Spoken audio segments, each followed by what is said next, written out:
Welcome to the D times 2 podcast, hosted by sisters Denise and Deborah. We are all about finding balance in the various parts of life. Using the wheel of life as our guide, we explore how to keep each spoke rolling smoothly. We discuss health and wellness, education and spirituality, as well as mental and emotional growth. Join us for real conversations, practical tips, and a few laughs as we share stories, insights, and strategies to help you create a life that feels balanced, purposeful, and designed by you. Good morning, Deborah. Good morning, Denise. Good to see you today. It's so great to see you. How have you been? I've been good. I've been neck deep in working on taxes. Ew, gross. But necessary. Yes, they do pay for all of our stuff, so that's good. I have a story to tell. Please do.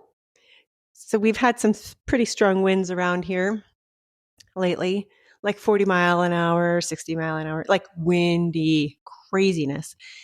And it's also spring, and so there's stuff that has to be done outside, whether it's raining, windy, snowing, or what's not. Have you had that at your house? Things that need to be done that are being ignored? Absolutely. So I would ignore them too, but my husband, he grew up on a farm, and so he knows it doesn't matter what the weather is outside, stuff has to be done. So on Saturday, when we had wind gusts of 40, 50 miles an hour, he was out there cutting branches and cutting raspberries and picking up stuff out of the yard. And I just kept watching. I was watching from inside the house, and his hat kept getting blown off, and he had to keep waiting and closing his eyes while the dust from the field behind our house was blowing. So you were watching the show. I was. It was a pretty fun show. But I do applaud him for getting out there. I knew it had to be done, and I didn't want to do it because I didn't want to go out in the wind. So I'm glad that he is a man. That's why I was working on taxes, because I could do that inside. There you go. Still needed to be done, but I chose my playground. She played with taxes, and I played watching my husband do the yard work. It was awesome. So sometimes stuff has to get done, and I'm glad that in a partnership that one of us is willing to do stuff. I'm willing to do other things, but not work outside in the wind. I'm a wuss, maybe. I am a wuss in that way as well. Wind is my least favorite weather. Not fun. It whips my hair all around and gets my ponytail in my eyes. Okay, at least you have a ponytail. True. Your hair got cut pretty short. But it looks super cute. It's going to be nice on your trip you're taking. Okay, today we have a special guest. Welcome to the microphone, Leslie Pincock. Hello, good morning. It's so nice to see you. Nice to see you both. We're so excited to have Leslie on our podcast today. She is one, I've known her for, oh my gosh, maybe 15 years. 15 years, probably. Yeah, she's awesome. And when we started doing our podcast, I was thinking about people that I wanted on, and she was one of the ones I thought for sure we had to have. So let's learn a little bit about Leslie before we get into hearing from her and what she's going to share with us today. So Leslie is a yoga instructor. She's a group fitness teacher and a nutrition coach. She believes in the power of movement and nature to nurture the body and the soul. She goes right along with what we love. Whether she's leading a class or backpacking through the woods, Leslie stays fueled by her love for the outdoors and family, which includes her husband of 35 years. Woohoo! Oof. 4 kids, 4 bonus kids, and 3 grandkids. Welcome, Leslie. Thank you again. That sounds like a very full and rich life that you lead. I think it probably is fuller and richer than I ever expected, but I appreciate it, I suppose. It's a beautiful life. Yeah, it can be. Great. Some days it's windy. Oh, and we suck it up and do it anyway. Oh, very, very good. So what spoke of the wheel are we talking about today, Leslie? I think part of it is our physical being and our mental clarity. I think those are kind of two of the things and two of the principles that stood out that you two talk about often were movement and stillness. And for some reason, a thought came to me some months ago that movement and stillness are not necessarily opposites of each other, but that we could use them together to get us to a place where we wanted to be. And so that's kind of the idea that has been roaming around in my head for the last couple of months. And so this invitation came just about the right time for me to maybe bring some clarity myself to that idea. So when we talk about the spoke of the wheel, we're talking about the wheel of life. Yes. If you're a new listener here, go back to episode number 4, where we talk all about the wheel of life. So focus today is going to be on the mental, emotional, spiritual spoke, and then movement/physical health spoke. And I wanted to ask you really specifically what prompted you to combine yoga, which is one of your things you teach, and journaling. Was there like a specific event or insight or something that triggered that? That is interesting. So this goes way, way back, and you guys like stories, so it's okay, I guess. But when I was in my late 30s, I sort of was at that stage of life where I had a bunch of kids running around the house and my body was not functioning the way that it used to. And fourth child had come and was now a toddler, and some of my other kids were getting a little bit bigger, and I had put on a little bit of weight, but I had also just sort of not been as intentional about my exercise routine as I had been in my younger years because I was just caught up in the busyness of life and motherhood. And I was a stay-at-home mom at the time, and that was a lot. And I started attending some yoga classes. And I had done yoga when I was a child back in the 1970s. She is a child of hippies. So I'll be honest about that. It was pretty kind of out there in the 70s. That was, the edge of I don't know, what do you want to call it? The sort of new age thing that was coming around in the 70s. I'm going to say it's cool. We come from the 1900s too. It's fine. Like we're from the 1970s too. Yes. It's cool. Yeah. So it's fine. So in my late 30s, I sort of came back to it and started practicing yoga. And I eventually was encouraged by one of my yoga instructors to go and start my certification. And that certification included quite a long in-person retreat where we spent time doing a physical practice, but then stopping to write notes to ourselves and journaling to ourselves as we were learning to become instructors. And that was sort of an important part of that process. But then 20 years came and went, and I never really thought about that again until I started thinking about your ideas about movement and stillness and what a physical practice, exercise, walking, yoga. I know Denise walks nearly every morning, whether the wind is blowing or not. True. Oh, I'm with you, Deborah. I struggle with the wind. So, But that's also why I have a treadmill. there you go. I'm a fair weather outside walker, but I will walk every day. Good for you. So I was toying with that idea. What does that physical practice lead us to? And the ancient yogis have been saying it for millennia, that physical practice of bringing the body into awareness and intentional movement, followed by very intentional stillness and quiet, brings us some mental clarity. They called it enlightenment. And whatever your personal belief system is, you might call that enlightenment. You might call it clarity. You might call it aha. You might call it light bulb. You might call it revelation, depending on what your personal belief system is. But I wanted to kind of experiment with that and see how that worked in other people's lives. So, long story, that's what happened. I want to talk to you about my ice cream I have almost every night for dessert. I started making it about 6 months ago with some of my very favorite protein powder. It's from Equip Foods Prime Protein, and it's one of the safest, cleanest doctor formulated protein powders that helps to build muscle and shred fat that won't leave you gassy or bloated. That's one of the problems I have with other kinds of proteins. Anyway, it's 100% grass-fed and finished. I make my protein out of their chocolate and their peanut butter. So it's my amazing peanut butter chocolate protein ice cream. It helps me meet my protein goals and taste amazing. To get a nice discount, go to equipfoods.com/DX2 to get 30% off of a subscription order or a nice 15% discount off of a one-time order. You'll love it.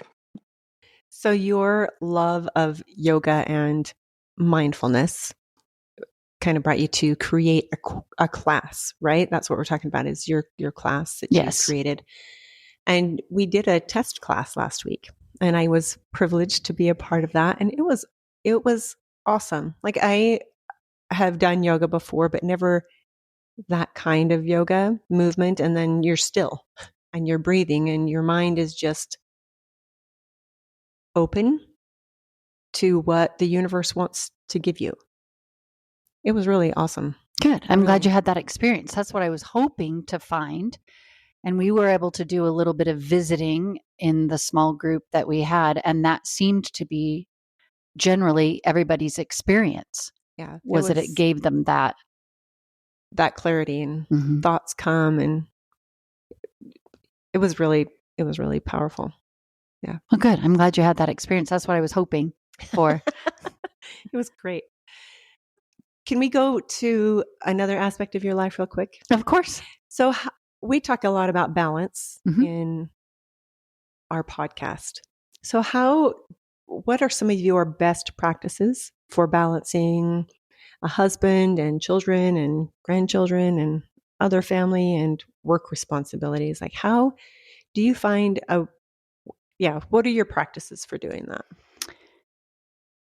I think I do have some best practices. I have some hard boundaries that I have to keep for myself personally. Did you always have hard boundaries? Oh, that's a good question. I find that for a lot of people that's learned that they have to set them. Right. I think it's probably more learned. It is a lot of, I made too many mistakes and didn't have that in the past. And I realized that was detrimental to my health. Same. Good. Same. Good. I think as women, that's probably a lot of us. I think that's part of adulting, right? Yeah. That new verb, adulting. Like, we don't really talk about to our children, at least I didn't, how to kind of manage life and demands and make sure that important things get the attention they need. We all learn that as we grow up. Yeah, I don't think it's too late to teach them that. No. Because they're in the middle of adulting. Yeah, we're still learning it, right? Always. Yeah, agreed. So I do have some best practices, I think, but part of it is, and this is not to throw a wrench in the idea of balance, because I know that is such an important part of what you two do and what you discuss. And I agree to some extent that it is a matter of balance. But when I think about balance, I think about the scale, right? And that both sides have to be equal. And for me, it's not like that, because sometimes something has to take priority and it has to have the weight, which means the other side just kind of has to balance there for a moment on its own. So for me, it's a little bit like building something. Like, my father was a carpenter and so is my brother. So I sort of grew up with that mindset, and my dad used to take me to the job site with him all the time. And it's more like I never once saw my dad build a house where he used the saw and the wrench and the hammer and the screwdriver all at one time. He never did that. Nor did he twist the screw once, hit the nail once, then take the saw and make one cut and then continue on that way around in a circle.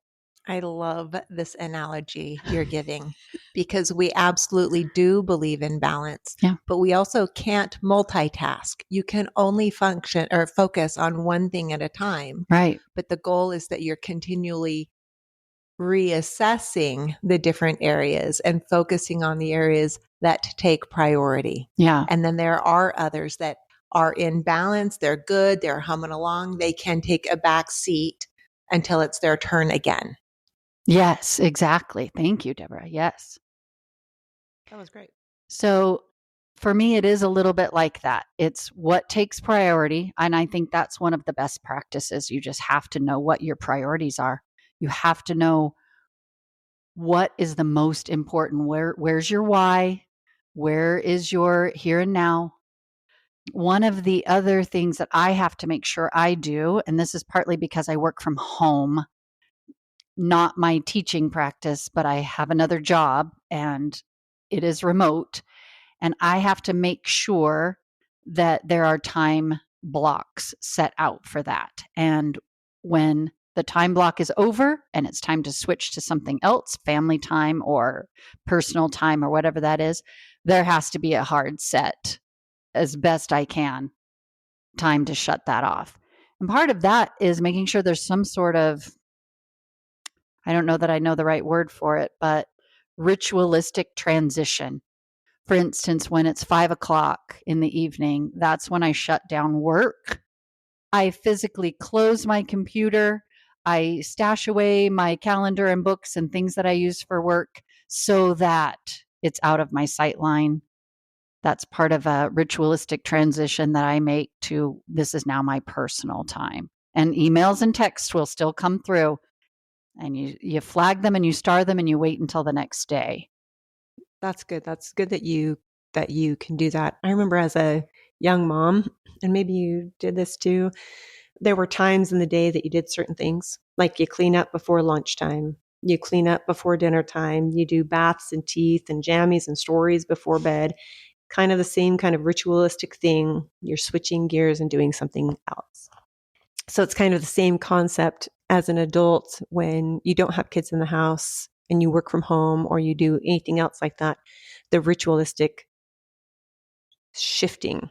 Time blocking. Mhm. I kind of think of it I like in that. my head is this is my morning block.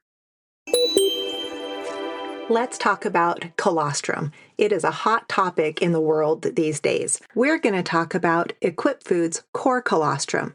Each scoop contains 3 grams of grass-fed, pasture-raised, antibiotic-free colostrum, where most on the market only contain 1 gram. Colostrum is a nutritional powerhouse that has been shown and proven to enhance immune function, gut health, and recovery with vital nutrients. So what exactly is it? Colostrum, also known as first milk, is produced immediately following a newborn birth. It is vital nutrition, providing all the nutrients and fluid a newborn needs in their early days. It also applies to all people. We all need that nutrition. Equip Foods core colostrum is a type A1 and A2 milk, which is the highest tier milk you can get. Also, while core colostrum is a dairy product, it does not contain milk or lactose. So most people with lactose intolerance usually find colostrum very digestible and beneficial to gut health. Now, I know you're wondering how you use it. It's so easy. You just need 1 scoop per day, and you can add it into tea or coffee. You can add it to a protein shake or to yogurt, or you can even add it into your favorite baked goods. It's also cost effective. So its core colostrum is about 51 cents per serving compared to 91 cents per serving or more for competitors. So if you go to equipfoods.com and use the promo code D2 or DX2, you'll get a great discount. You talked recently about, I don't remember which episode or topic it was. It might have been the one about energy, that you talked a lot about having a very set routine on your sleep. And I am dead set on that. Yeah, our sleep episode where we talk about sleep choreography, that Mhm. ritualistic behavioral pattern literally trains your brain, your neurology to shift. Yeah. Yeah. So you're having the same thing with your work from home. Yeah. And so for me, the 6 a.m. is when I wake up. 6 a.m. to 8 a.m. block, I have a very set routine of what I do for myself with my spouse. And then I'm out the door, and I have a morning block that includes my exercise, teaching other people's exercise, etc. Then I have a next block that is personal errands. It's throughout the rest of the day. And that allows me very hard set transitions, but then it also allows me to really be present in that block, because from 6 a.m. to 8 a.m., I know what to expect. It's my personal time, it's my spiritual study time, it's my time with my spouse, but I don't have to be worried about what the next block is going to bring, because it's in the future and I know where it is. So you keep using the phrasing of hard set and lines, but I believe that brings you a sense of ease in your day, because you know what is expected when, and you know everything has its time and place. Mm-hmm.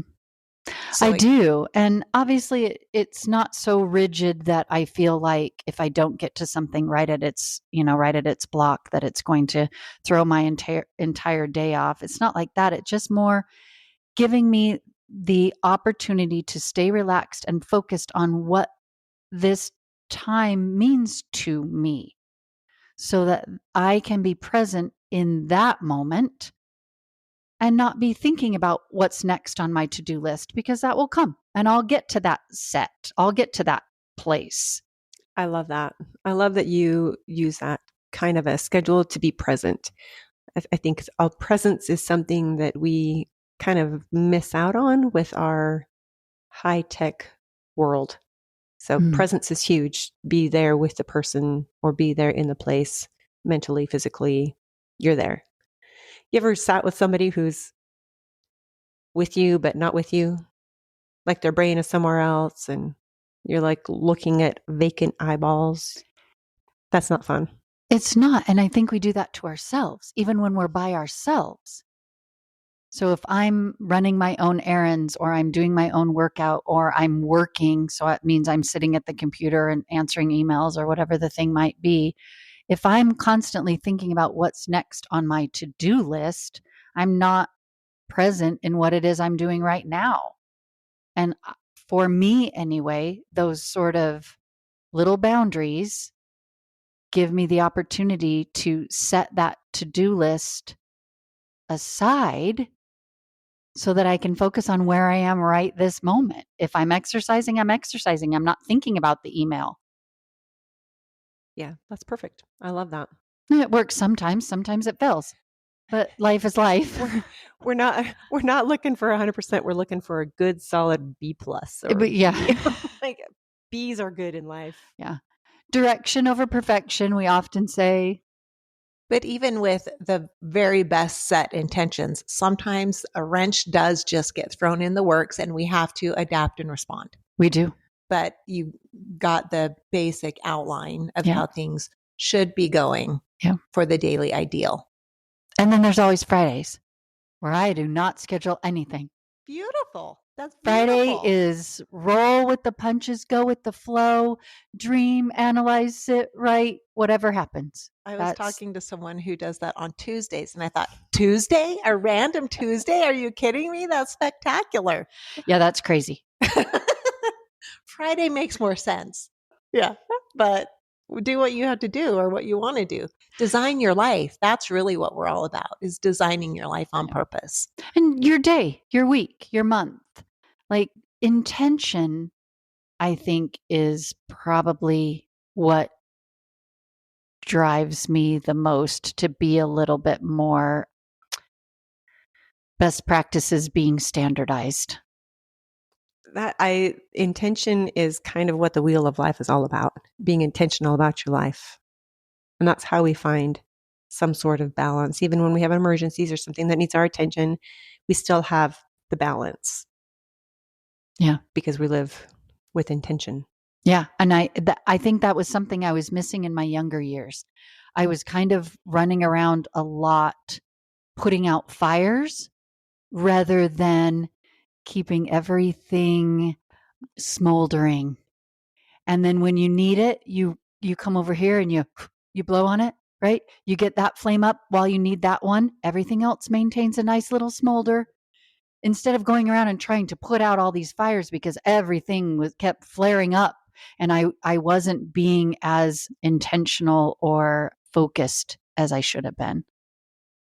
I'm going to say something that may be controversial. I love it. Oh, controversial is my middle name. I see Gen Z getting a bad rap for things they are doing in their lives and things they are unwilling to do, because they're kind of breaking some of the molds that have been set over the course of time that kept some of this spinning all the time, busy, never, only focused on the most urgent emergency and not drawing those boundaries in life earlier.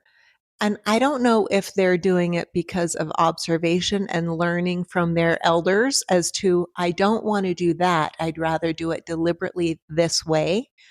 But I think there is some of it is silly, but, but a lot of it I think is really cool because there are college students, Gen Z college students who are drinking water and doing yoga and Pilates and getting enough sleep. And when I was in college, I drank water, but I never drank water. I didn't sleep on purpose. It wasn't a balanced kind of deliberate lifestyle. So I like some of what I see coming from the younger generation that some of the older generations give them a hard time for, but I think it's really wise. I can see that. And I can see that in my own children and their partners and spouses. So the majority of my kids are millennials. I have a little straggler Z. And then I have grandkids who are now alphas and whatever comes next after that. And the water cracks me up because they walk everywhere with a jug of water. And I think we Xers have now picked that up from them, and I appreciate it because I only drank water 5 times in my childhood, and it was out of the hose. That was just our lives. So what did you drink? I don't know. Probably a lot of milk. That came, I just don't think we thought about it. If you needed a drink, you ran to the faucet and you lifted up and it just wasn't a thing. We weren't intentional about any of those kinds of things. Very true. It was just run around like a chicken with your head half cut off and running through the streets barefoot. And it just was a different era. And this generation coming up are much more intentional about things, much more intentional about what they buy, much more intentional about how they spend their time. Phones and screens notwithstanding, that has put a wrench in their mental health, I'm afraid. Yeah. But I've even seen some of that younger generation, those young whippersnappers, putting their phones in a different room when they go to sleep. Yes. So that they're not constantly just there beside them. Mm-hmm. Like they put them to bed. They learned that from me. Trendsetter. So it's good to watch them teach us how to live more intentionally. Yeah, I agree. Did you know that on average people gain 15 pounds between Halloween and New Year's? Oh my gosh. Yeah, it's true. That's why headed into the season, I really recommend that people use the fat reduction package from Optimal Health. It breaks free from the cycles of cravings, stalled progress, and it uses science-backed approaches to weight loss. It targets nutrients that work together to help you feel your best while achieving your goals. Sounds good to me. It also helps control your hunger. It has fermented fiber that supports appetite regulation and makes healthy eating easier, which we need during the holidays. It does, but it also blocks fat storage. So it supplements the body to prevent you from storing fat and helping you shed unwanted pounds naturally. Nice. It also helps you boost your metabolism.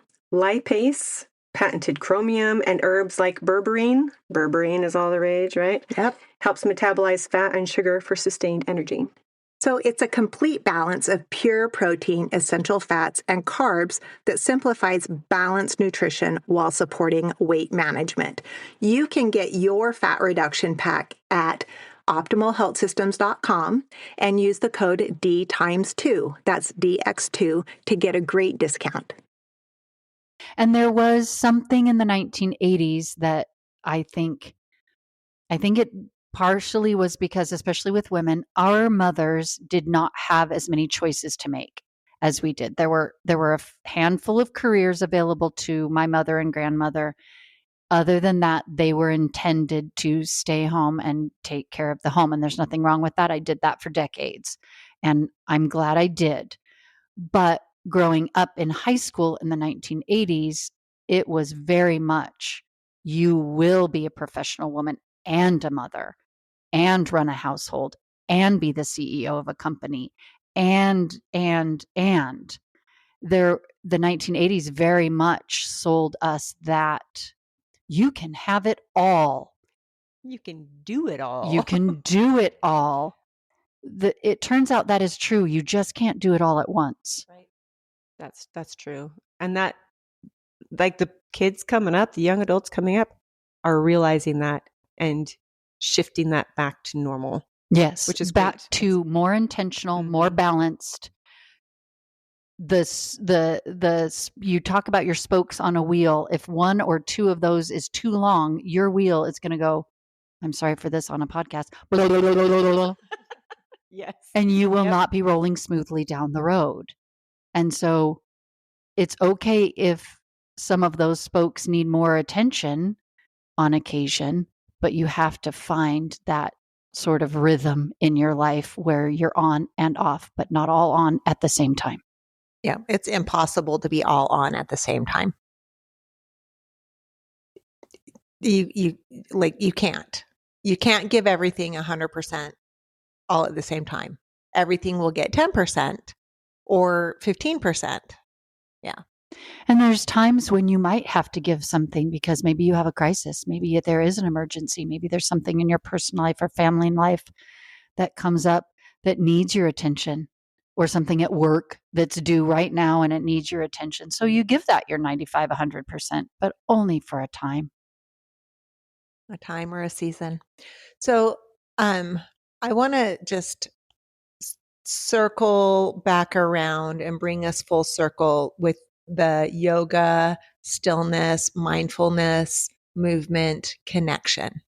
You did it in that way during your training, and then you've been experimenting with it more recently. Have you noticed any insights in yourself or in others through that practice? Or breakthroughs, insights or breakthroughs? I do think so. Yeah. So one of the things that I was trying to, or hoping to find, was that when we are intentional about that movement followed by stillness, that we would find some sort of mental clarity. And that is normal during a yoga practice. But here's the problem. I am 56 and I receive mental clarity throughout the day, but then I forget it. You didn't write it down. So I you didn't forgot. write it down. And therefore, There was nothing ever more relatable ever said. because I will be in the shower or I will be just waking up or just falling asleep. And I will be like, that is the most brilliant thing I've ever thought in my entire life. Oh, I'm so glad for that clarity and breakthrough. And then 5 minutes later, I'm like, It's gone. nothing. There's nothing there. I have nothing to give or say. And so that's where the journaling part, I was hoping, would give us the opportunity to remember the breakthroughs or the clarity or the aha or the light bulb that hit us at that moment. If you've got a time to sit and jot it down, that is wonderful.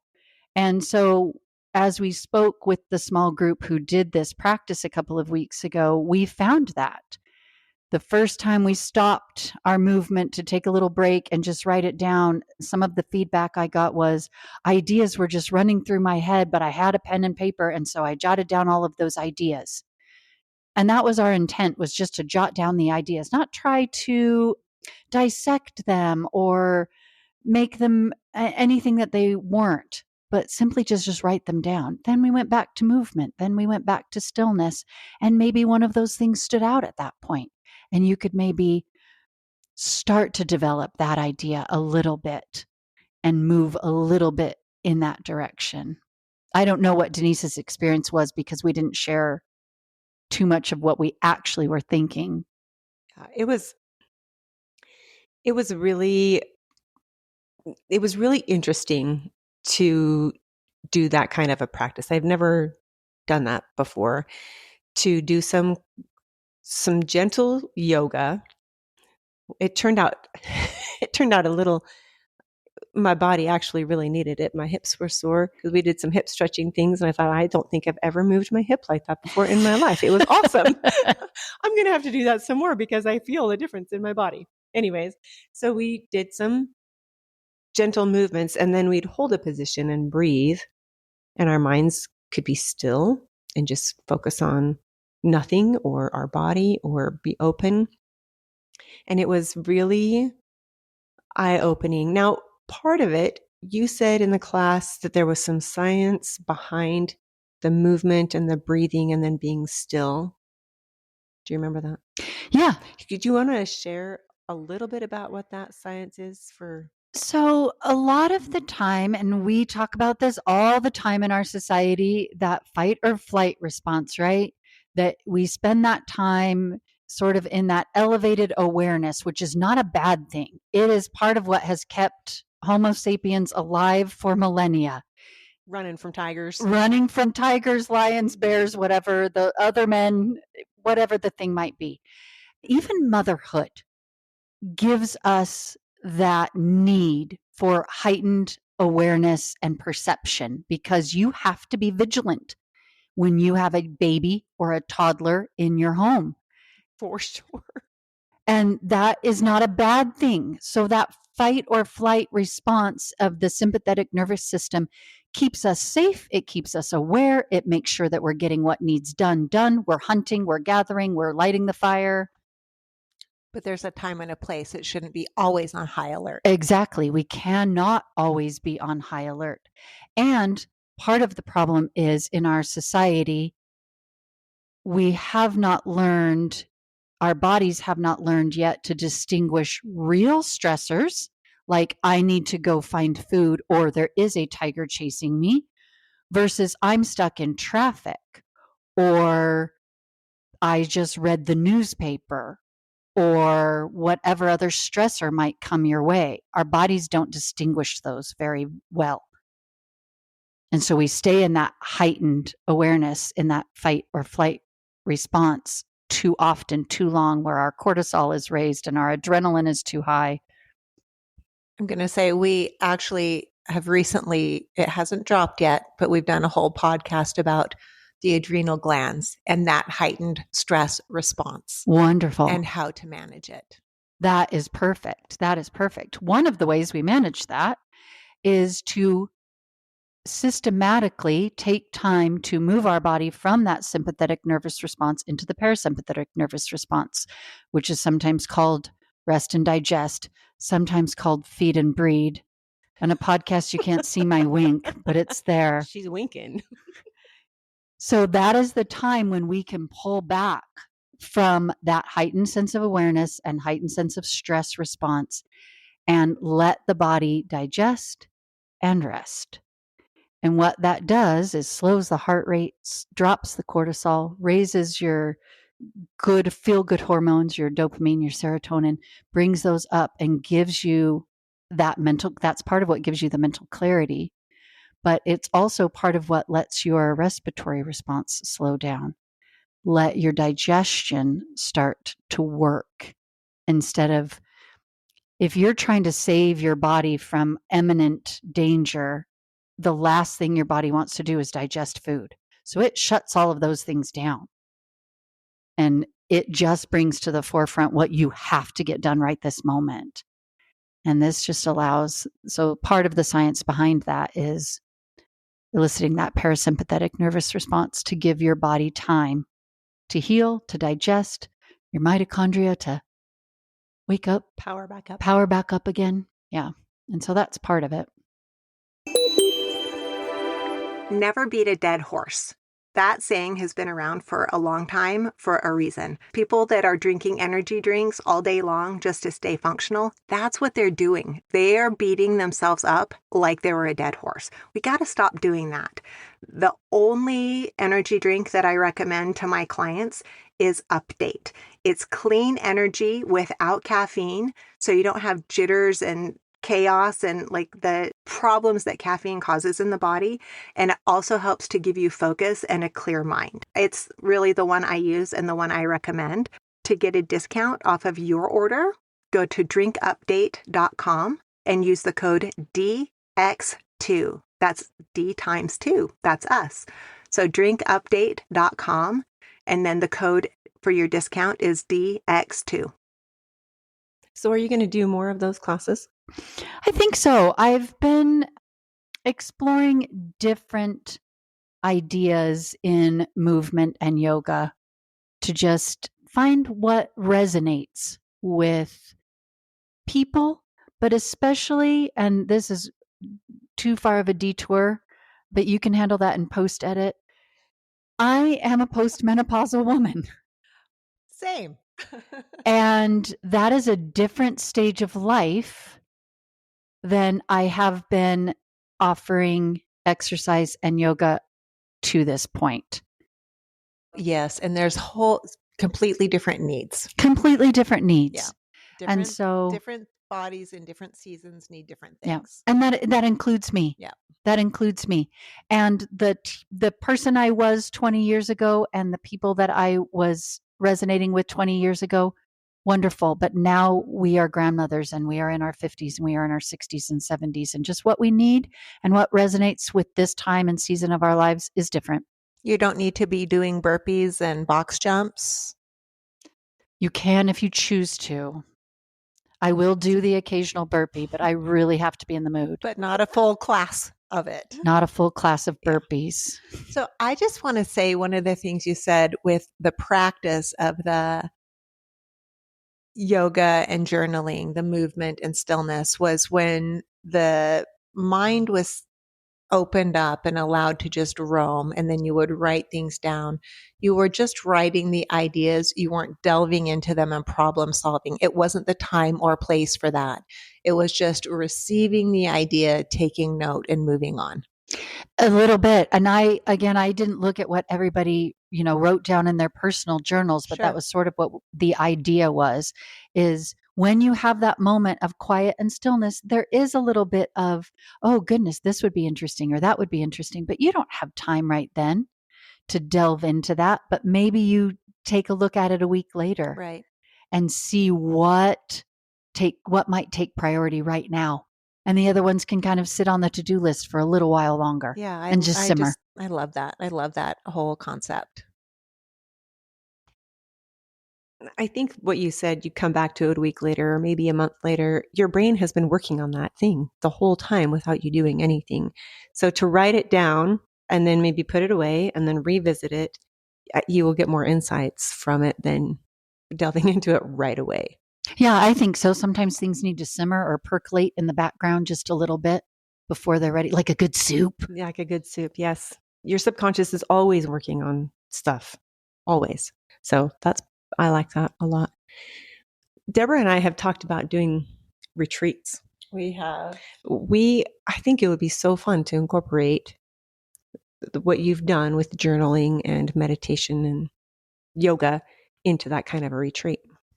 In fact, every time we've talked about doing a retreat, she has talked about including you as part of it for that the movement portion. Well, I already have the place picked out, so count me in. Well, Leslie and I have been talking about retreats for years. Probably at least a decade. Yes. And so I think things are coming together to put that together. It would be Wonderful. super awesome. Wonderful. I think that concept of retreat, I just even love the word. Sometimes you can think of a retreat as, oh no, we're being attacked and we have to back off, right? Oh yeah, like an army retreat. Like an army retreat. But even then, it's the retreat in that respect is things are right now a little bit out of my control. And I need to step back and regroup and decide what my next best offense is going to be. Don't think of it as run and hide. Think of it as take a back step back, reassess, recommit, understand where you need to go from there, and then jump back into the battle. Because it's a battle on some days. It sure is a battle. I like that. Thank you for sharing. Not a bad battle, just is life. It's just life. Yeah. So, do you have anything else you want to ask? Okay. So we like to end our episode when we have guests, asking the guest to give some advice. Like if you had 2 things of advice to share with our listeners, what would you share? Can one of them be never ask Leslie for advice? No. Oh. Because Leslie gives great advice. Oh, goodness. Well, I have heard lots of people say this, and I think I've heard you two say it as well. Motion is lotion. So never stop moving, I think, is one of my best advice. Absolutely. Absolutely. Except when it's time to sit still. And then sit still. Don't be afraid to take both of those things. That's great. Stillness and movement, because you need both, but not either constantly. Correct. I mean, I could sit still constantly. I wouldn't feel too bad about it. Then you'd but nothing would ever get done. Getting up, and we don't want to be creaky. So, okay. Beautiful. Thank you, Leslie. Thank you both for having me. Thoroughly enjoyed having you on our podcast today. We really appreciate you taking the time and sharing your wisdom and insights with us. It's been wonderful and fun to be here. Thank you both. It's always a good conversation with Leslie. So if you have learned anything on this podcast or anything stood out to you, please make sure you like it, share it, post it, all those good things. You know there's someone who could benefit from it, so share it with them. But also remember that on our website, d2podcast.com, we have all sorts of free resources for you, as well as discount codes for some of the things that we love. So be sure to take advantage of those resources we have available for you. And follow us on all the socials. We're on Instagram and Facebook and YouTube and Pinterest and TikTok. So follow us on all of them and leave a comment, ask us questions. We'd love to have your questions. Yeah, come play with us there. That's what I'm trying to say. Come play with us there. We love to interact with you. Okay, until next time, keep your wheel rolling smooth. Bye. Thanks for listening to the D2 podcast with Denise and Deborah. We hope you enjoyed today's episode. Be sure to subscribe and share it with someone who's ready to roll toward a more balanced life. Your support means the world to us. And just a quick note, we're sharing our own experiences and ideas, not professional advice. Always do your own research and talk to a qualified expert before making big decisions. Until next time, keep your wheel rolling strong.